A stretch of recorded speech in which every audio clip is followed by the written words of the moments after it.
Jadi hari ini adalah momentum di mana Sinergi Nawacita Indonesia melalui ketumnya Dr. Kanjeng Pangeran Haryo Suryo Atmanto MBA MRE menyatakan mewakafkan dirinya untuk mensupport pembangunan periode kedua pemerintahan Joko Widodo dengan harapan agar pada akhir periode di tahun 2024 ini program pembangunan ini tuntas dilaksanakan. Saya boleh sedikit ceritakan SNCI, Sinergi Nawacita Indonesia SNCI selama ini telah melakukan banyak hal, baik dalam hal pemikiran, wacana, dan juga karya-karya, termasuk juga dealing dengan mitra-mitra kita.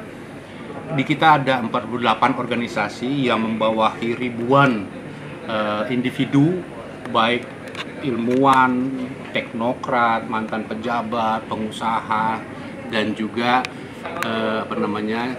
pendana-pendana yang bisa mendatangkan dana dari luar negeri, yang pada prinsipnya siap berkiprah langsung, di mana Ketua Umum Nawacita menyatakan artinya diminta untuk berkiprah langsung membantu Presiden.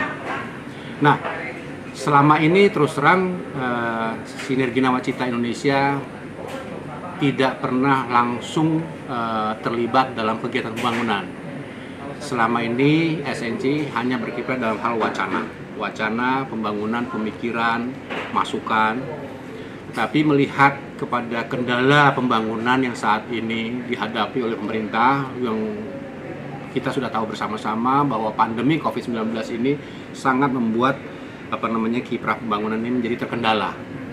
Di luar itu juga tentunya dampak-dampak dari pandemi adalah kurangnya kesempatan pengusaha untuk berkarya, berproduksi, sehingga membuat lapangan kerja pada gilirannya menjadi timbul masalah. Nah, SNC akan masuk di sana. SNC sudah menyiapkan 2 makalah. Yang pertama adalah makalah berisi 9 program Nawacita melalui fungsi kinerja di Sekretariat Presiden atau KSP. Makalah sudah diterima oleh Presiden. Kemudian makalah yang kedua adalah masalah tentang investasi, mendatangkan investasi di Indonesia apabila Ketum Nawacita, Ketum SNCI diminta untuk berkarya sebagai pembantu Presiden di Kementerian Investasi.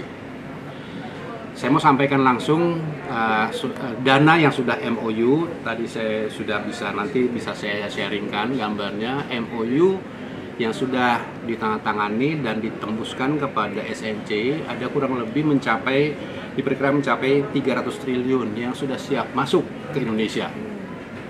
Ya, apabila Ketum Nawacita dipercaya Presiden untuk menggawangi bidang investasi. Mengapa mereka standby menunggu Ketum Nawacita ini dimintakan bantuannya oleh Presiden? Baru mereka ingin masuk, karena mereka ingin kepastian berusahanya betul-betul terjamin. Para investor ini ada yang dari Cina, ada yang dari Arab Saudi, ada juga yang dari Korea. Mereka melihat kedekatan, artinya melalui cara berpikir wacana-wacana dari SNCI itu sangat erat, melekat dengan pola pikir Presiden. Mereka melihat itu, artinya dengan adanya figur dari Ketum Nawacita yang sangat dekat dengan pola gerak, pola pikir Presiden, mereka merasa yakin bahwa dengan menggandeng SNCI, kepastian berusaha mereka menjadi lebih ada jaminan lah secara moral. Nah, ini yang membuat mereka standby.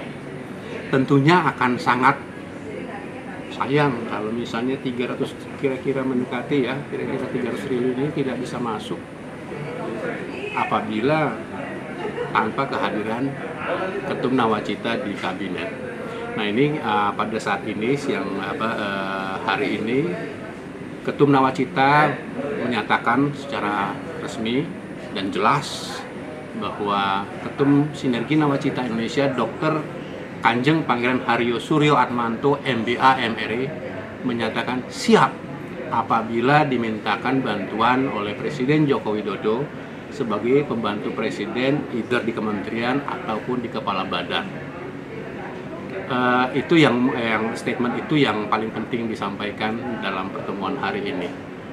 Untuk poin-poin pentingnya yang disampaikan dalam makalah terkait dengan bidang KSP adalah bahwa Sinergi Nawacita Indonesia akan mendorong 9 nilai dari Nawacita. Nawa itu kan artinya spiritualitas, keinginan hati, cita ya cita-cita.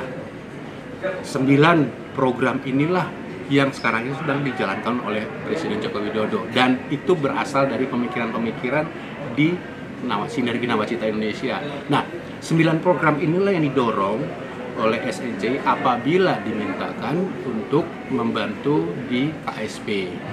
Tentunya 9 program ini ada terpencar programnya di semua kementerian.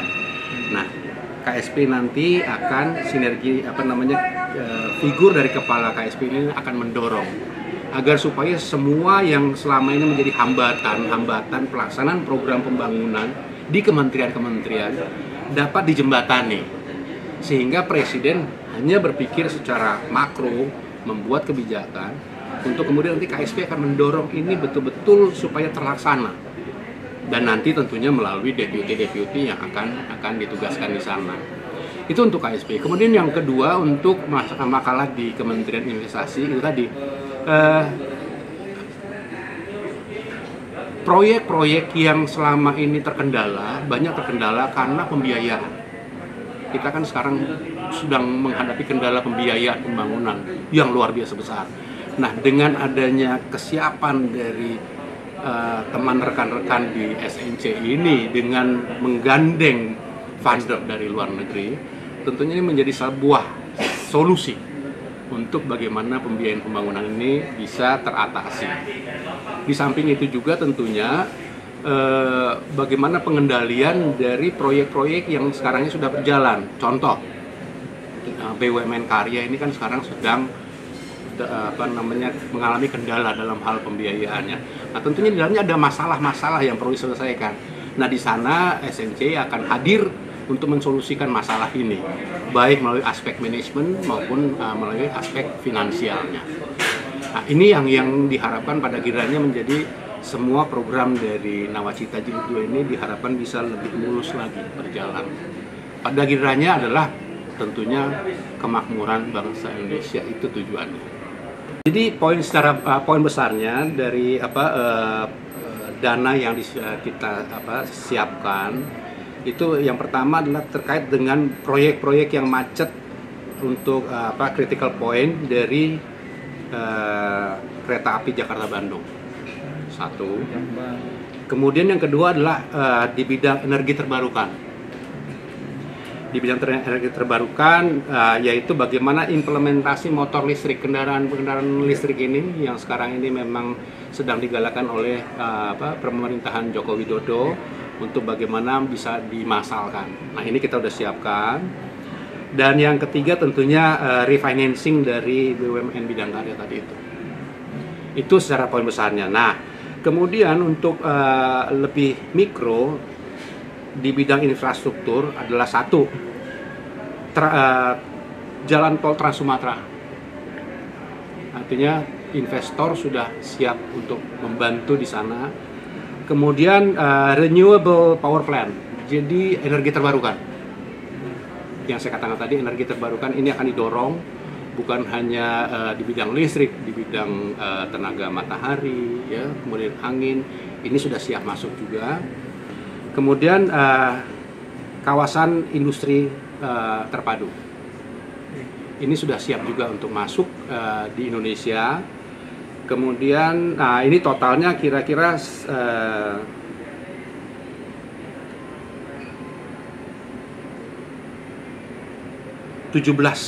miliar dolar atau 238 triliun. Ya.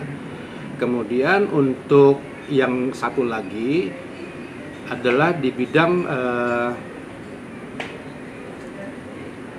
BUMN karya.